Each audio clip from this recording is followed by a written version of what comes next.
If these walls could talk, they'd likely sing a song of sorrow, a song of strength.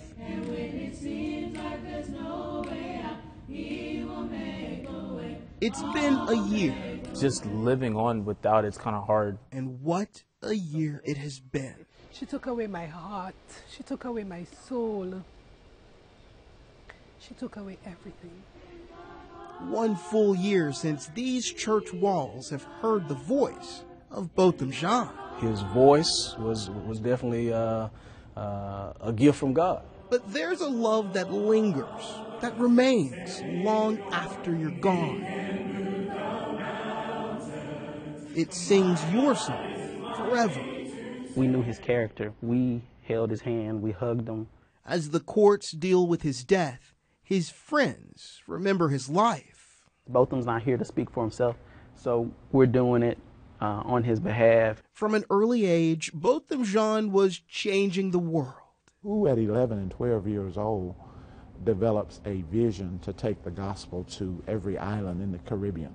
Born and raised in St. Lucia, he had a love for the people of his homeland.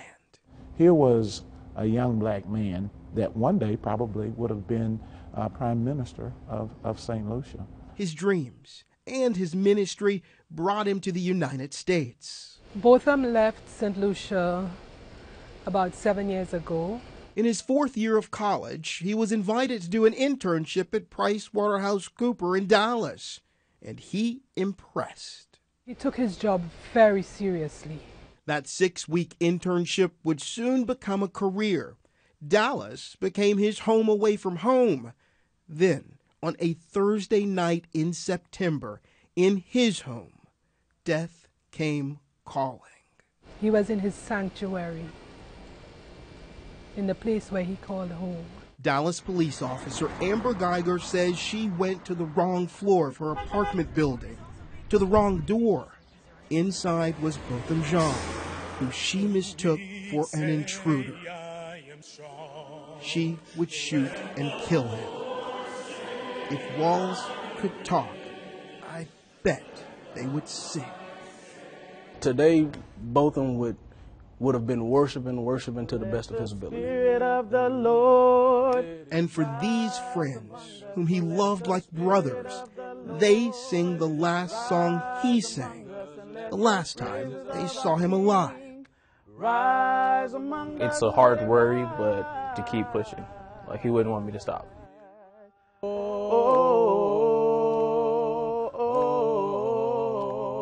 Just let it rise. How'd that feel? It felt like he was with us.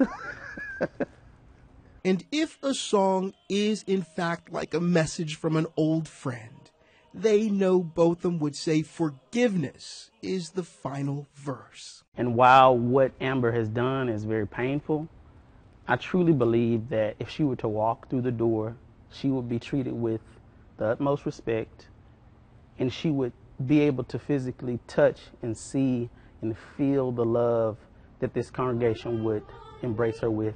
Geiger, they say, is welcomed any Sunday. And Sundays are for singing. Even though one of their favorite voices is gone. Botham, thank you for being who you are. If walls could talk, surely they would sing. In Dallas, Larry Collins, NBC5.